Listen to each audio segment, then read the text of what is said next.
Someone You Should Know. A program about people you know and even more that you don't. Hosted by Stuart Sax, veteran, husband, father, and grandfather. Now, here's your host, Stuart Sax.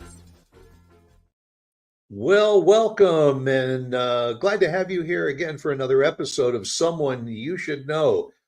As always, we appreciate you following the show and the series, and at any time, if you're not watching us live and all at your convenience, you can go to YouTube and Spotify and all of the various platforms, Facebook and all, and sit down and watch the show at your leisure. And also, if you enjoy the show, please share it with your friends or tell them about it and have them drop in. I think you're going to find this show to be very, very enlightening and very interesting. And we are brought to you by our good dear friend, Christine Dean, who is the DFW Networking Diva. Now, don't let the DFW part throw you, because Christine works worldwide and she can help people with their marketing plans, with their websites, improve their presence on social media. You can have a free consultation. Reach out to Christine Dean, who is the producer of this show and also the sponsor of this show. And we very, very much appreciate everything that Christine does for us. She can do the same thing for you. Well, my guest today is somebody who has had some challenges in her life, and she has, honestly, the more I read, I think that the word miraculous falls into place for this program. So I'm just going to get right to it and invite you to meet my very special guest, Jo Giese, who is with us today you're in Malibu, California, right?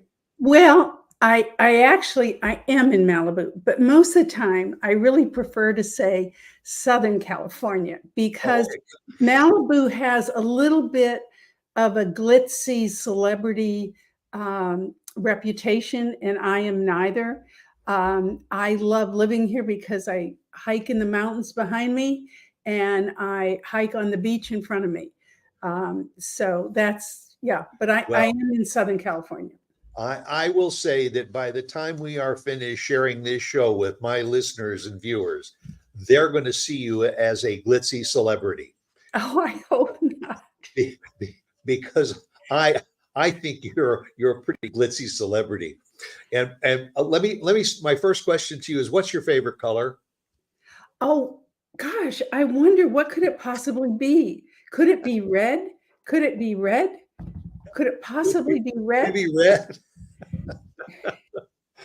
When I went over some of the pages and everything on your website and all, I kept saying, there is more red in this woman. You know, she just absolutely loves. But that's a good thing, because that kind of, kind of gives you a focus. Well, can I tell you where that came from? Sure, absolutely. When I was about 9 years old, my mother was pregnant with my sister, and and this was when women wore big pregnancy dresses, and not like the super tight ones that people wear now. Right. The more moo-moo kind. Yeah, you kind of wanted to hide your pregnancy. And her pregnancy dress was orange. And I remember one specifically, she was bending over and had pleats down the front. And she was bending over, and there was all this colorful fabric. And it instilled in me the idea that that there's really, the color delivers information.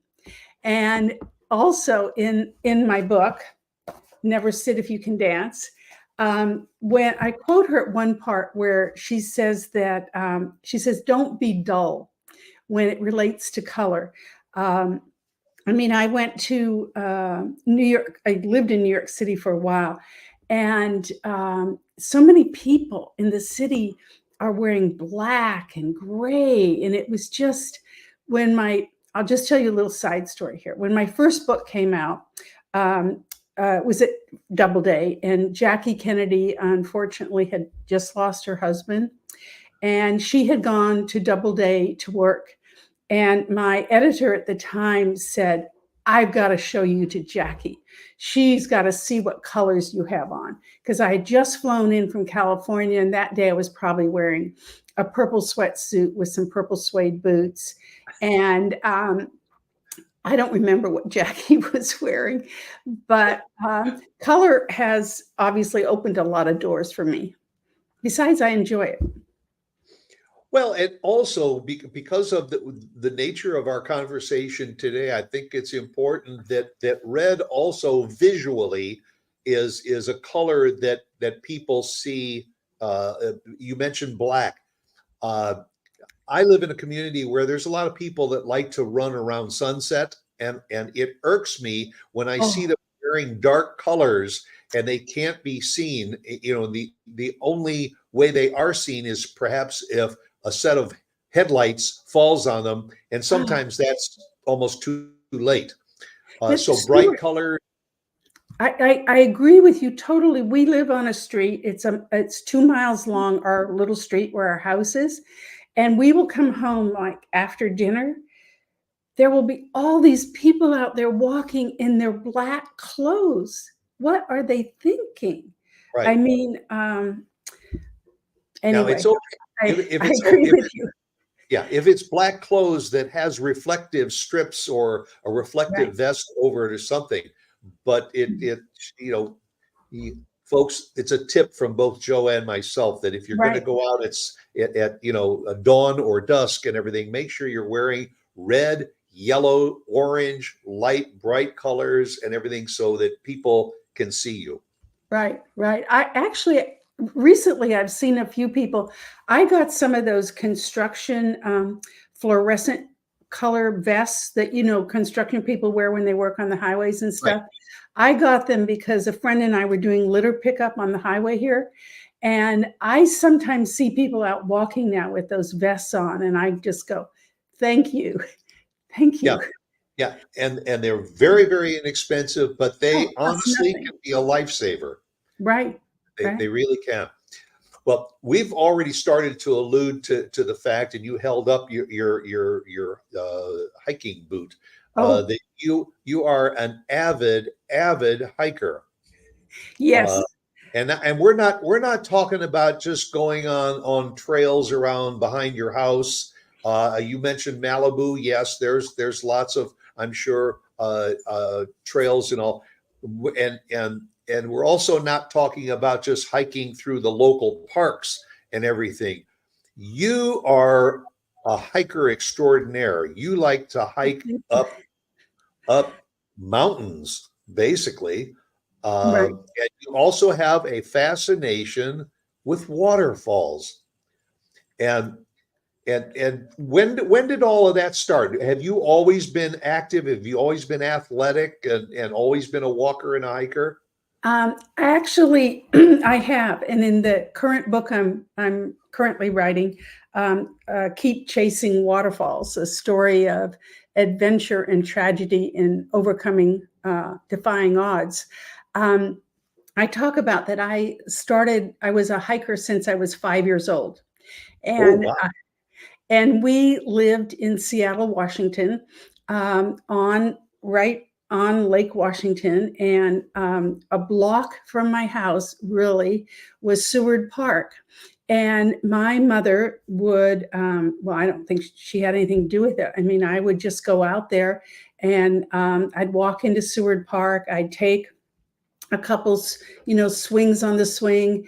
And then I would walk up into the old growth forest in the middle of the park. And I was only 5 at the time. And there was an ex-cop who lived next door, a retired cop. And at one point he said to my mother, maybe you shouldn't let her do that by herself. And my mother said, she loves it. And so I guess you could say I started hiking when I was 5. And and my parents contributed to that love of hiking to waterfalls by taking me to see my first big waterfall at Skagit Valley outside of Seattle, Snoqualmie Falls. Wait, I'm thinking I'm getting 2 trips mixed up, but we went to Snoqualmie Falls, which is a huge, robust big, fabulous waterfall. And it has all kinds of public amenities next to it. It's got a bridge you can stand on. It's got a souvenir shop where you can buy postcards. It's got all that kind of stuff. It's even got like a very nice hotel nearby. But mostly what I hike to, I don't hike to places like that. That was my first introduction. And mostly places I hike to are like places in Iceland where there are no places selling hot dogs nearby. It's really nature. And then Stuart, can I talk about my beloved what I wear when I hike? Yes, yes. Okay. Absolutely. Because I did a little bit of research, and as I told you before we went live, that I had never heard of the company that you wear their hiking boots, and it's a fabulous line of footwear. Yeah. Walking shoes, hiking shoes, running type, crossover type shoes. They even clogs, to replace Crocs and everything. Right. They really have an interesting line. So tell the people about it. Well, they actually they just honored me, but we'll talk about that later maybe. But I found these shoes, I don't know, was it 10, 15 years ago? And red is also my favorite color. And No kidding. yeah, yeah. And what's so cool about these shoes is I hadn't been able to wear hiking shoes because they were always so wide and made for a big, wide, fat foot. And I have a narrow, thin foot. And so I was like making tennis shoes into hiking shoes or something. And then I found this. And not only is it my favorite color, but it hugs my foot. So, you can be hiking behind a waterfall in Iceland, which I've done. The waterfall is falling directly in front of you, and we're walking behind. It's like so cool. Or you can be hiking in the snow in Montana to an iced over waterfall, which I've also done. And every step you take with this, I mean, it sounds like they're paying me or something. They're not. I just have always loved this product. It works for me. It makes you're hiking in insecure environments most of the time. I have hiking poles, but I'm in insecure, sometimes kind of spooky environments. And you want every step you take to be secure, and you can rely on it, that you're not going to slip or slink away. And there's one hike in particular that I do that I love in Big Sky, Montana. And I don't know what they're thinking, but it has the trail itself, the entry to the trail, and it says like it's for families or something. And I go, really? There's a drop off down to the valley from where the trail starts that is about 150 feet. And there's no guardrail, there's no fence, there's nothing. And you could just so easily just go poof and end up down in that valley. And that's why, your favorite hiking shoe may not be this one, but please don't wear street shoes when you're hiking. Oh. Well, and obviously, if you are going to take hiking on as your sport, go to a reputable store that sells the product. They will measure your feet. As you said, you have narrow feet. Someone who has a wide foot needs a wider toe box or so in the shoe. I noticed that yours is also an ankle high shoe rather than a street level type or an ankle high shoe. Some people prefer the ankle stuff, but you have to get something that's crafted to you because, as you said, you also are not walking on a sidewalk. You're walking on uneven surfaces, and you held up your hiking boot, and it's got ridges in the sole that are there for several reasons, and one of them is to grip the the surface below you. Yeah. And if you need to in winter, when you're hiking on ice, which I do sometimes, on the bottom of the shoe, you can clamp on some yak tracks. Yak tracks are spikes, and you Yep. can clamp those on, and it just makes it. But also, you need to have hiking poles. You cannot go out hiking on the kinds of trails I go on without poles. Sometimes there's a trail near here. And because we've gotten so many rains, the trail is kind of disintegrated a little bit. Well, not a little bit. It's got some cracks in it that are like 4 feet deep from the recent rains. And I will see people out there without poles. Wow. And I kind of go, really? Really? I mean, you need poles. You need a sun hat, a big sun hat. I get my clothes that are sun retardant. They keep the sun away from you. I mean, you got to be careful about this kind of stuff if you're going to be doing it seriously.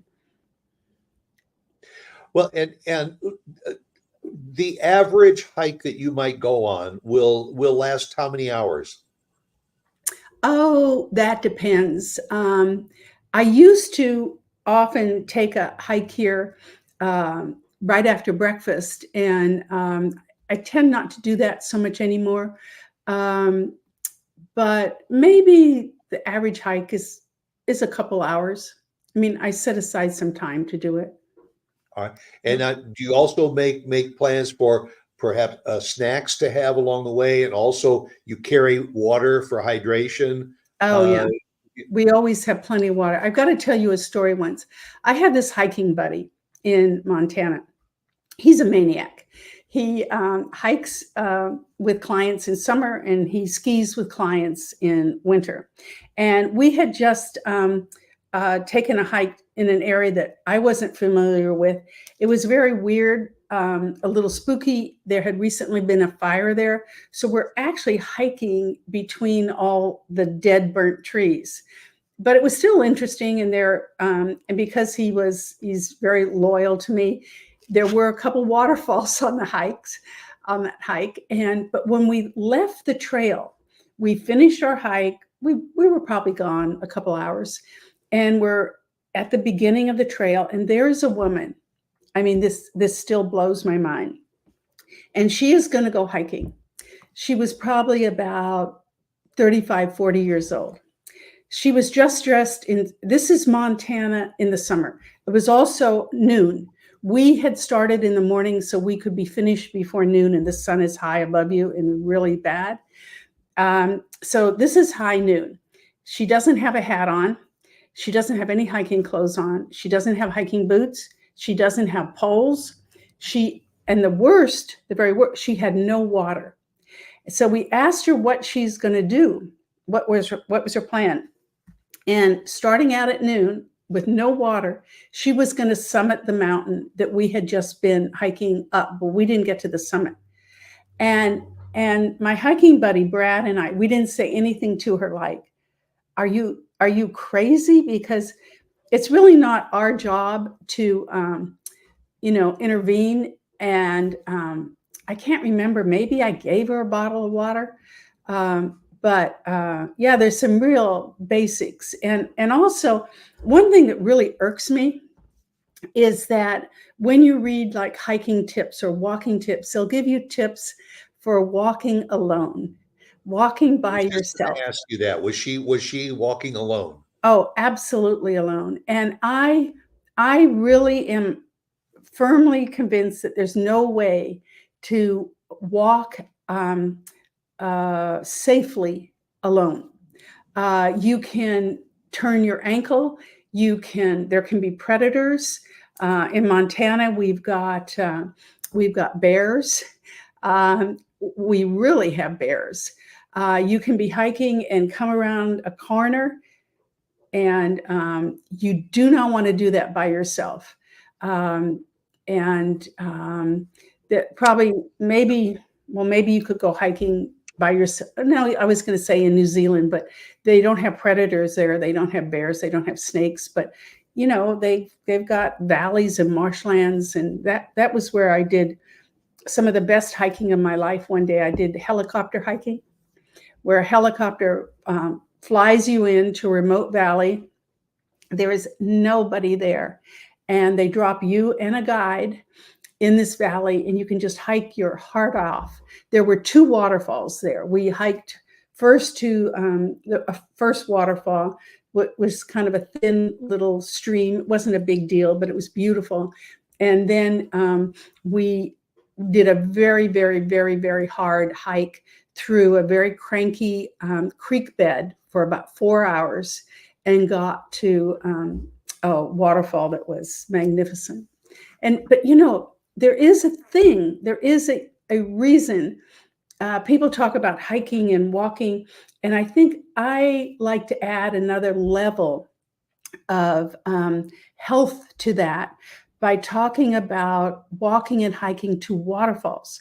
Because when you're standing at the edge of a waterfall, I mean, okay, Stuart, doesn't it always feel refreshing and happy? I mean, have you ever seen like unhappy people near a waterfall?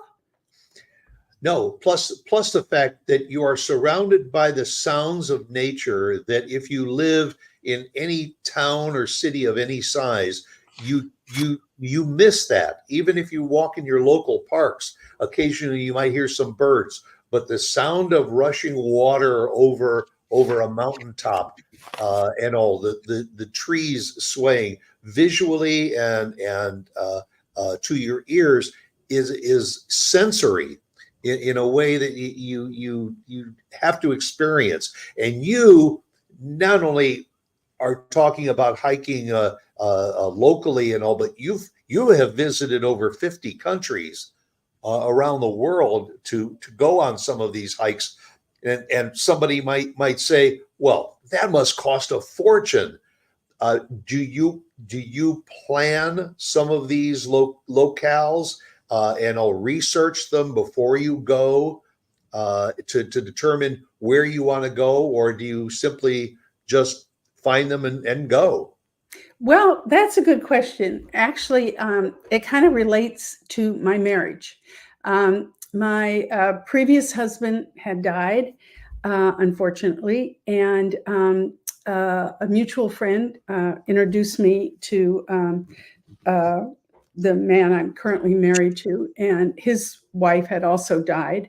And we kind of made a vow together. We'd both traveled a lot previously with our former partners, and we agreed that we would go anywhere together in the world with each other as long as we hadn't been there before with our previous partners.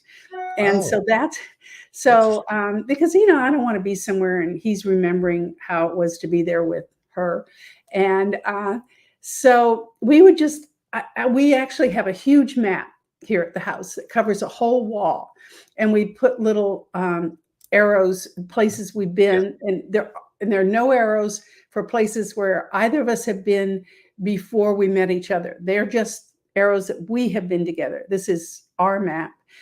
And so we'll choose some place. You know what's interesting now is that after COVID and everything, and the thing that's like going on with Boeing and the airplanes, it makes me a little more reluctant just to pick up on the spur of the moment my passport and say, okay, let's go to, and then the volcano in Iceland. yeah. We've been to Iceland, and oh my God, that's beautiful. Oh, but now with that volcano, it just, it makes you think, it makes you be, okay, I'll tell you what our next trip is. I think, we're going to drive from Montana to Seattle in a couple months. And we're going to drive over the Rockies. And I mean, that's really one of our first domestic trips. And I'm from Seattle originally, and I'll get to reconnect with some friends there. But it seems like right now that's a safe thing to do. We had 2 trips canceled. One trip was canceled because of COVID, obviously. And then another trip was canceled because it was starting in Siberia, in Russia. And, the war in Ukraine kind of put a little damper on that. Yeah. But there is, and I think that the people that are watching and listening to this show are fascinated by this hobby that you have. But there is another aspect to this that I want you to share, because you have done all of this, you have accomplished all of this minus a left Achilles tendon. Um, You yes. you had an accident many years ago, which I'm sure eyebrows are going up right now, saying you're hiking mountains, going to waterfalls, and you could barely walk. Give us the backstory to your accident and the surgeries that followed that Yeah. would prevent most people from even walking again, and you're hiking to waterfalls. Right. Um, well, we'll go back to how it started. I was up here in my office one late afternoon, November 2018, and it's raining here in Southern California. It doesn't rain here in Southern California that often in November. They wrote a song about that. It never rains in California. Yeah. Okay. And a good friend is downstairs ringing the doorbell. And I don't want her to get wet. So I rush out of my office. I dash down the stairs. There's 2 flights of stairs going down. And I missed the bottom 2 steps. And I knew something was really wrong because I couldn't get up. And my friend who was out there, my husband and Lana, they get some crutches for me. We get in the car. We end up at urgent care. Urgent care says, I think you're going to need some surgery. Anyway, it turns out I had ruptured my left Achilles. And then what I like about this story is that people can listen to this and be smarter and less stupid than my husband and I were. What I did from urgent care is I called an orthopedic doctor who had done a little tiny repair on my left meniscus. This was years ago. And I called him and I felt a little show-offy. There I am in urgent care calling my doctor. I had his cell phone number. And I told him what had happened. And the urgent care thought I probably had ruptured my Achilles. And he said, come in tomorrow morning, 8 o'clock. So I'm there. My husband's there. I'm in a wheelchair now. And this doctor, who will not be named, says, oh, I can fix this for you. He said, I used to do Achilles repairs 20, 30 years ago. Well, when we heard that, we should have said, thank you very much. Let's call him Bob. Thank you very much, Bob. We'll get back to you.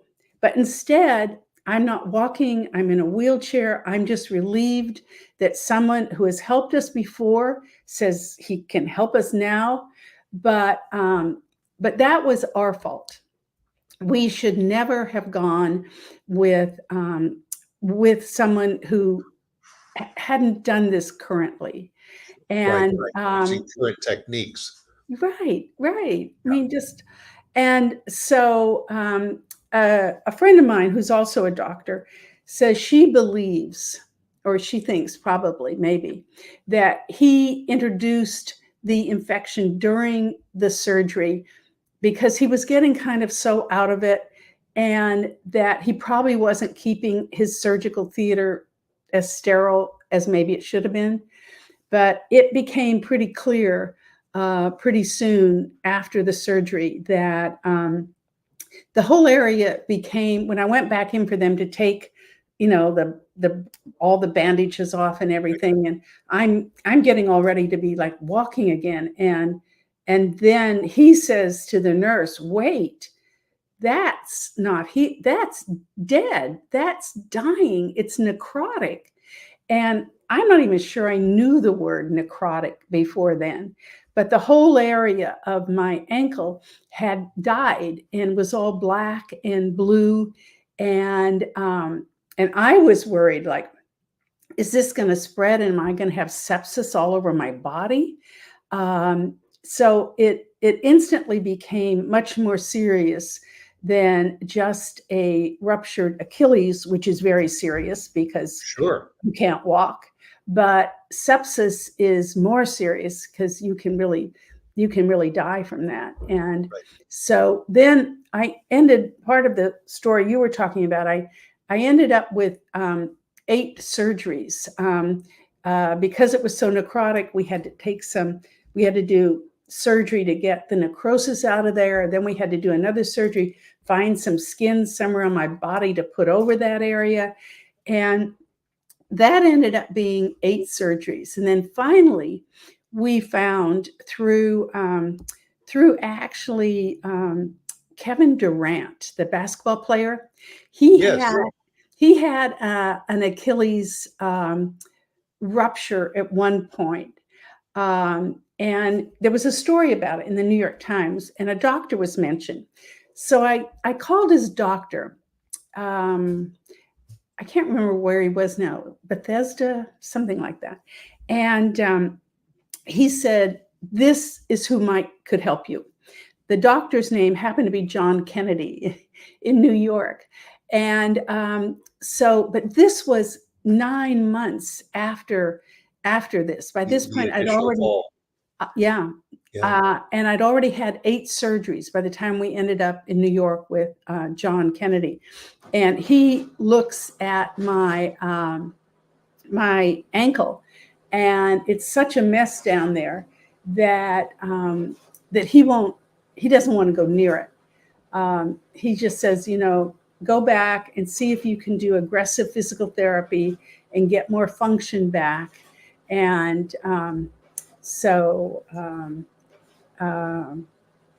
anyway.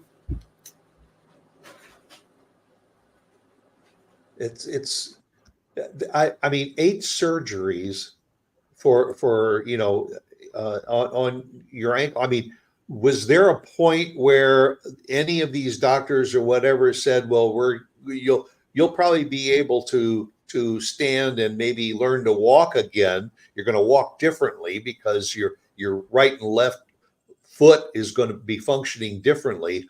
But you're probably just going to have to take it easy the rest of your life. Well, I'll tell you one physical therapist.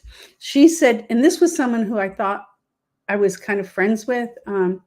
Unfortunately, her mother and my mother died around the same time. We got to be friends. I'd have her over to the house for lunch sometimes. And I went in there with my Achilles situation, and she said to me, she said, you have to accept that you're going to be compromised for the rest of your life. And what that did to me, she'd watch me walking across the room. You do that walking thing and they watch you. And, right. And she said, you're going to be compromised for the rest of your life. And I went, first of all, you don't have the right to rob me of hope, which is exactly what she was doing, because sometimes hope is the only thing you have left. And what she was doing was just pulling that out from under me and saying, you're never going to walk again. And this is a professional. And so what I did is I just doubled down. I eventually went to a physical therapy place that doesn't even describe it. It's mostly spinal cord injury patients who have a neurological problem and an orthopedic problem. And the neurology really keeps them from being able to walk to ambulate. I luckily did not have a neurological problem. Actually, over at the facility, sometimes people would say to me, no neurological? And I'd go, no, thank God. It's only orthopedic. But I'll tell you a story. There was a piece in the New York Times. This guy who happened to be in Florida. And he signed off on this little letter to the editor that he used to bicycle 50 miles a day, but then in a bicycle accident, he lost his Achilles. And so I called him.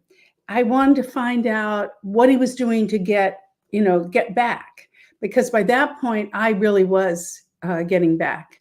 And he gave up. He gave up. He had a surgery. His doctor goofed it up too. Actually, in his favor, the hospital fired the doctor from the hospital. They wouldn't let him practice there anymore. Unfortunately, in my case, that my doctor's still practicing. But so he gets the doctor fired. We know his is a serious case. It was as serious as mine. Yeah. But at a certain point, he just gave up. He didn't want to put the energy into rehabbing it. And I went to this place 3 days a week. And I also did medical acupuncture. I did shockwave therapy. Shockwave therapy was originally designed for racehorses, and they do it around their ankles. And it was so successful with racehorses that they have banned it right before a race. You can't do it. Now, I'm not a racehorse, but we did try shockwave therapy. I don't know if it worked or not, but we tried 7 or 8 of them sessions. I was just willing to do anything and everything so that I wasn't limping around for the rest of my life. Well, and also you had a history. You said starting back at 5 years old that you had experienced something that you fell in love with. And for someone to say, you're never going to experience that again, I mean, that is sometimes the shot between the eyes that you need to say, wait a minute, don't tell me I can't do it, because I have a different constitution and I'm going to do whatever is necessary to make it work. And you have. Well, the interesting thing is the same person who was downstairs on that rainy night when I ran down to answer her doorbell. Right. She was the first person who in this journey at one point said to me, do you think of yourself as an ex-walker, ex-hiker? And I just looked at her like she was nuts. I mean, no, I'm not an ex-walker, ex-hiker. And then in this journey, when I started walking again, this is all very tenuous and took 2.5 years to really, walk again. People in the neighborhood, obviously they'd been watching me in ways that I wasn't aware of. And they would say to me, wow, you're doing so great now. And on one hand, that's nice. But on the other hand, I know that I wasn't normal and I still had a long way to go. Right. And, but you had determination. Total. Yeah. I mean, and to think that this happened, the accident happened, you said in 2018. Yeah. So we are now pre-COVID and you're recovering. Now we go into COVID, which almost everything shuts down. And you're going through this. So now we're only a matter of a few years since COVID, and Jo Giese has gone from losing her left Achilles tendon on her foot to hiking in Iceland, in Montana, in all over the world. That is a certain amount of determination, Jo, that it takes, I think, a special person. And that's why I said at the beginning of the show that I think you're maybe more of a glitzy celebrity than you give yourself credit for. Because the mere determination, It's something that I think all of us need to instill in ourselves, is if there is something that you love to do, you just don't, unless it's absolutely out of the realm of possibility, you just don't let yourself stop doing what you enjoy doing. Right. And also, I had support. My husband was totally supportive. I would be stranded in bed with my leg elevated and ice on it, for Yeah. weeks at a time. And he's bringing ice to me and, whatever else I need. And so, but I certainly was determined. I'll tell you, the physical therapist who ended up helping me the most said that, and he's the one that works with spinal cord injury patients who their chance of walking again is, was at the level probably that mine was when I first started. Yeah. And he said that when I came in and had that first 2-hour evaluation with him, he knew that I was going to be successful. I mean, he had never worked with someone without an Achilles. He'd worked with people who had all kinds of terrible, serious problems, but he never worked with that problem. But he found it challenging. And he knew also that I was determined and I would do what it took, what was necessary to get over to his place. The first time I went over to his place, and the doctor who botched my surgery knew what bad shape I was in, because at some point he said, you might want to try this guy over in Northridge who works with spinal cord injury patients. And I said, okay, I'll go there once. But to drive from where we live over to Northridge in Southern California, I said, okay, I'll do it once. But basically, it's like asking someone to drive to London, it's a huge distance on really scary freeways where big rigs are going 80 miles an hour. And I said, I'll do it once. Well, he was so dedicated to making this work, helping me, that I ended up driving there on those terrible freeways 3 days a week for 2.5 years. In the beginning, I couldn't drive. I had to be driven because I didn't have the concentration or the focus. I was in too much distress. But yeah, you need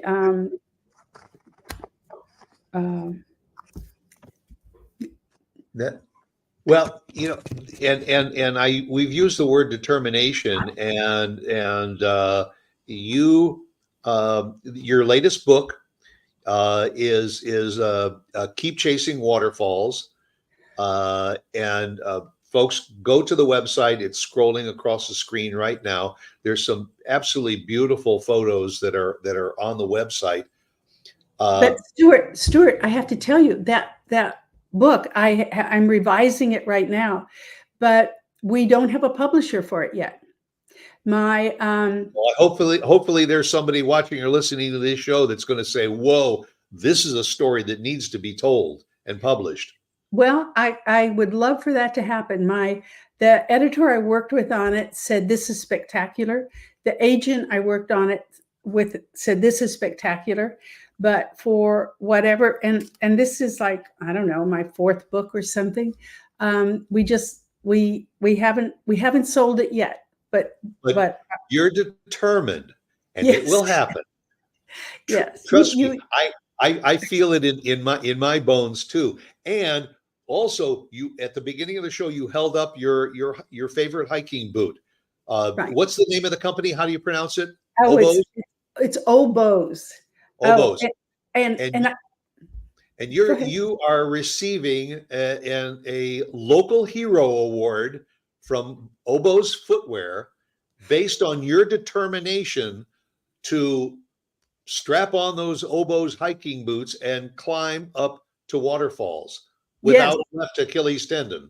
Right. And I asked Paige, the woman, I was totally surprised by this. I mean, this came totally out of the blue. I've been wearing the oboes for years, but I was, this is like only like the second year they've given these local hero awards. And they're not just to people in Montana, but their oboes is located in Bozeman, Montana, but they're to people from all over the country. And I was asking Paige, I was really curious. I wasn't looking for flattery. I was just saying, why did I get this award? I'm just out there hiking, doing my thing. And she said, it was your determination and grit. And she wrote grit all in capital letters. And I think that's really the truth.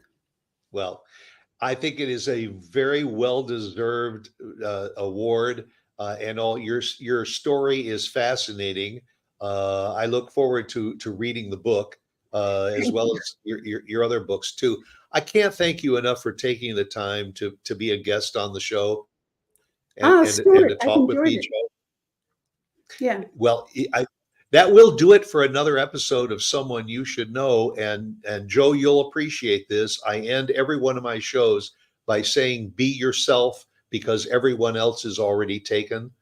And I think you can relate to that too. So go out, make it a great day, everybody. And again, very, very much a thank you to my good friend, Jo Giese. Thank you, Joe. Thank you, Stuart.